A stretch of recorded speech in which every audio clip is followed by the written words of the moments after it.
YSRCP party అనేది ముఖ్యంగా minority party అని చెప్పుకోవచ్చు.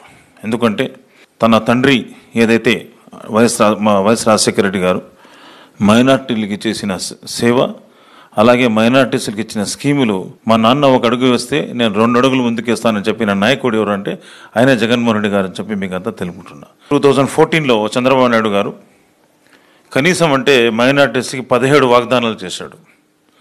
అందులో ఒక్క వాగ్దానం కూడా పూర్తి చేయని చరిత్ర ఎవరిదంటే ఆయనే చంద్రబాబు నాయుడు గారిది. కానీ మన జగన్మోహన్ రెడ్డి గారు మేనిఫెస్టోని ఖురాన్గా, భగవద్గీతగా, బైబిల్గా ఆచరిస్తానని చెప్పి మనకు 6 వాగ్దానాలు చేశారు. 6 వాగ్దానాలు కాక అంటే 6 వాగ్దానాలు అల్హమ్దులిల్లా ఒక 1.5-2 years మొత్తం కంప్లీట్గా పూర్తి చేశారు. అది కాక 23,000 కోట్ల రూపాయలని మైనారిటీ అభ్యున్నతికి ఖర్చు పెట్టిన చరిత్ర కూడా జగన్మోహన్ రెడ్డి గారిది అని చెప్పి మీకు అంతా చెప్తున్నాను. ఇప్పుడు మళ్ళీ చంద్రబాబు నాయుడు గారు మళ్ళీ వచ్చిన తర్వాత ఇప్పుడు చూస్తే మళ్ళీ దగ్గర ఒక 9 వాగ్దానాలు 10 వాగ్దానాలు చేశారు ఇప్పుడు మళ్ళీ 2024లో.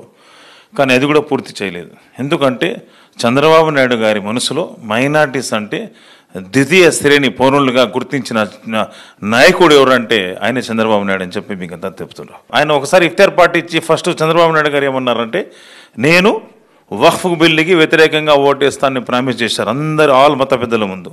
కానీ విజయవాడలో ఉన్నట్టుండి మొత్తము చూస్తే మన లోక్సభలో కానీ రాజ్యసభలో కానీ మీరు బిల్లుకి సపోర్ట్ చేశారా లేదా? మన ముస్లిమ్స్ యొక్క మనోభావాలతో ఆడుకున్న పార్టీ ఏదనంటే తెలుగుదేశం పార్టీ, జనసేన పార్టీ అని చెప్పి మీకు అంతా తెలుపుకుంటుంది. కాబట్టి మన జగన్మోహన్ రెడ్డి గారు ఏదైతే చెప్తారో చేస్తారు. అలాగే మన అసెంబ్లీ, మన పార్లమెంట్లో కానీ లోక్సభ, రాజ్యసభలో అగైనిస్ట్గా ఓటేసిన చరిత్ర వైఎస్ఆర్సీపీ పార్టీ. దీన్ని మీకు అంతా తెలుపుకుంటూ ఒకసారి మైనార్టీస్ ఆలోచించండి. ఇంకోసారి అల్హమ్దులిల్లా ముందు నుంచే మైనార్టీస్ వైఎస్ఆర్సీపీ పార్టీ వెంబడి ఉన్నారు. లాస్ట్ టైం ఎలక్షన్లో కూడా దగ్గర 70% ఓట్లు కూడా వేశారు. 30% ఓట్లు వేయలేదు కొంతమంది మభ్యపెట్టడం వల్ల.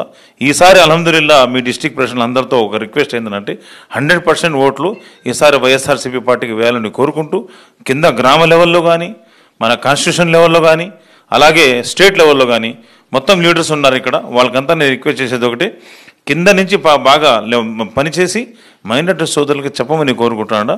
మన ఏదంటే మైనార్టీస్కి, మన ముస్లిం సోదరులకి అండగా ఉన్న పార్టీ ఏదంటే అదే వైఎస్ఆర్సీపీ పార్టీ అని చెప్పి చెప్పుకుంటూ శుక్రియా, జజాకల్లా, అల్లాహ్ హఫీజ్.